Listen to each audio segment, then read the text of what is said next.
Bonjour Francis, j'aimerais que vous nous expliquiez comment vous en êtes arrivé à l'agroécologie. Alors que votre père, vous me racontiez ça, votre père, lui, il était vraiment dans l'agriculture conventionnelle, on va dire pure et Oui, dure. on va dire pur et dur, et même pour reprendre l'expression de maintenant, productiviste, quoi. Et bon, c'était l'époque, les années fin des années 50, 60. Bon, il fallait, comme on dit souvent maintenant, il fallait nourrir la France, fallait devenir autonome en France, donc il fallait produire. Donc c'est à ce moment-là, on a commencé à utiliser tous les artifices, et moi j'étais le premier à œuvrer là-dedans. Bon, on sort du lycée agricole, on en a plein la tête de toutes les techniques, et je me suis vu vraiment aller dans l'extrême, et pour en arriver à la conclusion, non, là on va dans le mur, il faut rectifier. Donc bon, pour la petite histoire rapidement, eh bien, mon père ne voulant pas, puisque moi j'étais le petit, il fallait que je m'incline, donc je me suis exilé pendant 15 ans en Norvège. Et quand je suis revenu, eh bien, il a pris sa retraite, et enfin il a pu me laisser libre cours, et puis m'adonner vraiment à ce que je voulais prouver, une autre forme d'agriculture. Alors là, vous avez une exploitation de combien d'hectares Là, et qu'est-ce que vous faites et là comment? on a un peu moins de 30 hectares. Voilà, et donc j'ai basé le système sur un système immuable qui sont les rotations des cultures, et qui devrait être la première préoccupation des agriculteurs. C'est-à-dire que les cultures, les mêmes plantes ne doivent pas se succéder d'année sur année. On fait ce qu'on appelle un assolement, une rotation de culture. Alors vous cultivez quoi donc Alors ici, bon, on va commencer par la plante qui est la plus cultivée du maïs. Maïs, soja, tournesol pour les cultures de printemps. On a des céréales à paille, triticale, blé. Cette année, j'ai commencé de l'épeautre pour la meunerie, et du colza. Voilà. Et donc tout ça, ça veut dire que sur la petitesse de l'exploitation, on a donc très peu de cultures de la même, très peu de plantes sur la même surface. Donc ben, ça implique un peu plus de travail évidemment, mais je veux quand même montrer un modèle, et montrer que justement on peut faire un système où on utilise beaucoup moins d'intrants que dans un système classique. et alors quels sont les bénéfices de cette forme d'agriculture qui est l'agriculture qu'on pourrait dire du bon sens, qu'on appelle maintenant l'agroécologie? Ah ben les bénéfices ils sont multiples et variés, ils sont immenses quoi, à tous les niveaux. Alors on va dire d'abord ben, c'est pour le portefeuille, hein, c'est quand même beaucoup plus économique. Ah, mais ça c'est important, il faut Ah le ça dire. c'est très important, et je pense que beaucoup ne le pensent pas quoi, hein. C'est comme on dit, le premier sou économisé c'est le premier gagné. Eh bien bon, j'oserais pas trop le dire, mais bon les semences, on se fait les semences sur la ferme. Donc déjà c'est un poste économique. Ben ensuite ben, on n'a pas d'insecticides, on n'a pas de désherbants, ben, on passe un peu plus de temps. Mais on a un peu plus d'argent au bout du compte pour les produits. Bon, il se trouve qu'ici on ne transforme pas en production animale, mais on pourra aller beaucoup plus loin aussi. Et normalement, ben, je dirais que pour une région ici, l'Aquitaine, où on a des exploitations qui sont peut-être en dessous de la moyenne nationale, où on voit beaucoup de gens arriver à vivre avec des productions animales comme de la volaille, des canards, ou élevage laitier ou vache à viande, eh bien ce serait très bénéfique justement de s'adonner à ces fameuses rotations de culture, et être autonome en alimentation, ça c'est important. Et alors pour l'environnement, parce qu'on voit les bénéfices économiques, ça c'est important, vous avez bien fait de le dire en premier, mais et les bénéfices pour l'environnement, pour la nature, comment vous pouvez les expliquer? On imagine, mais Oui, eh ben c'est tout ce qu'on appelle la biodiversité, quoi, hein, que ce soit pour la faune ou la flore, quoi, hein. C'est très important. bon, j'arriverai à dire que le nègre le plus ultra, c'est ce qu'on appelle l'agroforesterie. C'est-à-dire qu'il faudrait refaire le mariage de l'arbre et de la culture. Là, on est au summum, quoi. Bon, moi, j'espère que j'y arriverai. Bon, ça commence à se développer, c'est-à-dire c'est à un moment donné, il faut prendre l'initiative de faire des bandes. On l'a vu lundi à Auch avec Arbres et Paysages 32. Et effectivement, à Lincanet, c'est très intéressant l'agroforesterie. Remettre des arbres. Voilà. Là, alors, il y a quelque chose, c'est pour ça qu'il ne faut pas avoir trop peur de la période, on va dire, des 10 premières années où l'arbre est tout petit. Évidemment, ça paraît, on va dire, ça paraît dommage d'avoir ces arbres qui sont une gêne, en fait, mais non, c'est une bande. Et ça, c'est très important, la compréhension de cette bande. On va donc, ici, je vais refaire des bandes. Alors, la largeur entre les arbres n'est pas définie, mais ce qui est très important, c'est que sur la bande, il y aura une bande qui ne sera jamais touchée. C'est-à-dire qu'il y aura de l'herbe, on pourra y jeter à la volée des semences, et ça, c'est très important, ce sera le refuge pour tous les auxiliaires, auxiliaires, prédateurs, et là, par rapport à la bande cultivée, c'est là que tout se réorganise, et c'est ça qui est formidable, quoi. Mais déjà aujourd'hui, vous êtes en bio, vous faites Oui. de l'agriculture bio et en agroécologie, c'est-à-dire que, bon, en plus, vous cumulez finalement cette voie d'avenir qu'on peut dire vraiment agriculture durable. Est-ce que c'est le fait de faire du bio qui vous permet économiquement d'être, disons, d'avoir une production rentable ou c'est par... Je pense déjà économiquement, si sur une aussi petite exploitation, soit il faudrait que j'ai une production animale intensive pour pouvoir en vivre, ou alors il faudrait que j'ai beaucoup plus d'hectares. Donc, ce sont ces deux voies, on va dire, que choisissent la plupart. C'est-à-dire mettre une production intensive animale, ou alors c'est la course à l'agrandissement. Et ça, c'est très malsain. Et là, eh bien, on va vers un désastre, c'est-à-dire de moins en moins d'agriculteurs. Plus les agriculteurs sont concentrés et sont plus gros, plus facilement ils sont manipulables et contrôlables. Et on épuise les sols aussi, non? On épuise les sols et puis on ne fait pas d'emploi aussi. Ça, c'est quand même très important, quoi. À souligner, c'est-à-dire qu'en matière de culture, eh bien, quand on voit qu'on s'achemine vers des 2-3 heures de travail à l'hectare de culture, ça veut dire que pour une exploitation de 100 hectares, eh bien, vous travaillez 300 heures. C'est quand même déplorable, quoi. Oui, donc effectivement, il y a cet aspect-là aussi. Il y a cet aspect qui est important.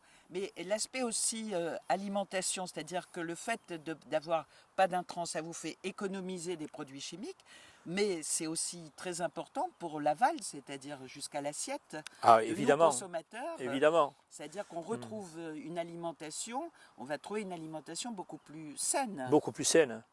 Et pas seulement parce que c'est bio, c'est en partie... Alors moi je n'aime pas trop le terme bio parce que ça a une connotation. Le bio c'est meilleur, mais on va dire même, jusqu'à dire c'est pour les riches.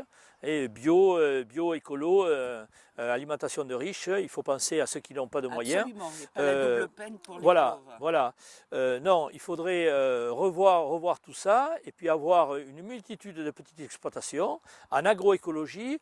Et évidemment, le logo AB, il rassure les gens. Mais enfin, je vais vous raconter quelque chose quand même, que à peu près, à mon avis, les 80% ou 90% d'œufs bio que nous consommons, ça provient, j'appelle ça le bio-intensif. Ça veut dire d'agriculteurs qui n'ont rien à voir sur leur surface avec l'agriculture biologique ou de l'agroécologie, mais qui ont mis un atelier, ce qu'on appelle un atelier poule pondeuse en bio. C'est-à-dire qu'ils font venir l'alimentation d'ailleurs, des fabricants d'aliments. Ces fabricants d'aliments, on ne produit pas assez de céréales en France pour l'agriculture biologique. Donc on importe des céréales de l'extérieur et en premier, ces mélanges céréaliers avec des protéines et notamment du soja, souvent du soja américain, qui est soi-disant non transgénique, ce soja, mais on peut douter aussi. Et donc ces élevages de poules pondeuses, eh bien, ils sont faits avec cette alimentation-là, qui n'est pas avec la nouvelle réglementation européenne qui n'est pas obligatoire à 100% bio. Et voilà, et il faut savoir donc que la plupart des consommateurs se rassurent avec le logo AB sur les boîtes d'œufs en consommant ces œufs.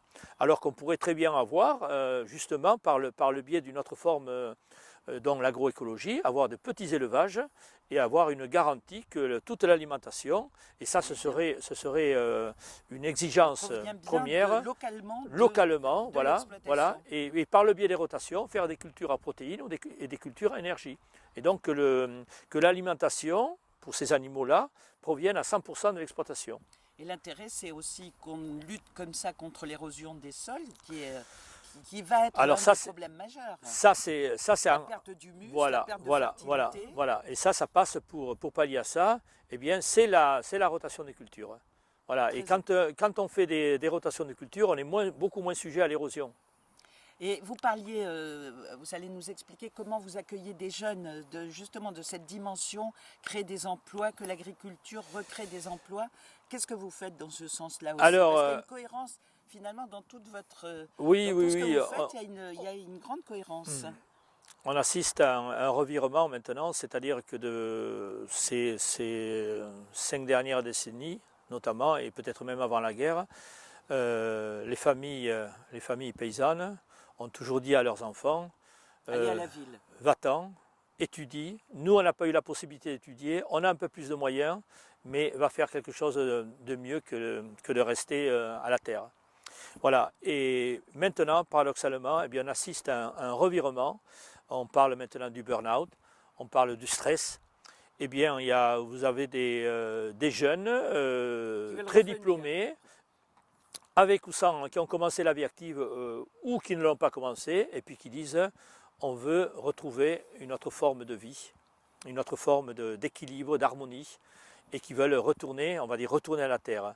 Donc ces jeunes-là, il faut pouvoir les accueillir, les initier, et leur donner une chance donc de retourner à la terre dans une période où c'est très difficile, puisque on n'est pas sans savoir que le prix de la terre au niveau mondial, il ne fait que monter.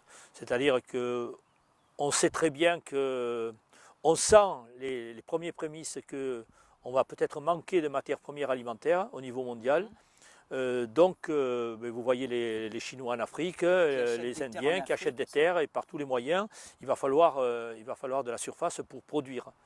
Et vous-même, vous êtes un des derniers agriculteurs sur Pau, implantés sur la commune de Pau. Donc ces problèmes fonciers, vous les connaissez? Ah ben on connaît ça. Hein. Le problème foncier, c'est la terre, presque on pourrait dire qu'elle s'arrache à prix d'or ici, où elle est très recherchée. Et malheureusement, souvent, elle est recherchée pourquoi? Pour faire du maïs, quoi. Et les agriculteurs vont aller à la banque pour acheter des terres, alors que bon, il faudrait le faire différemment. Et les jeunes, alors, comment vous les accueillez? Combien vous en accueillez?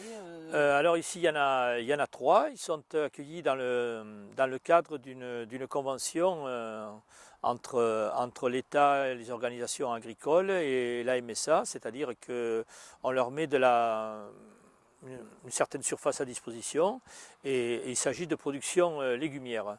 Bon, pour un jeune, évidemment, c'est des céréales, ce serait vraiment, c'est quand même il faut de la surface, alors que la production légumière, on compte à peu près qu'un hectare de légumes pourrait faire le salaire d'une famille.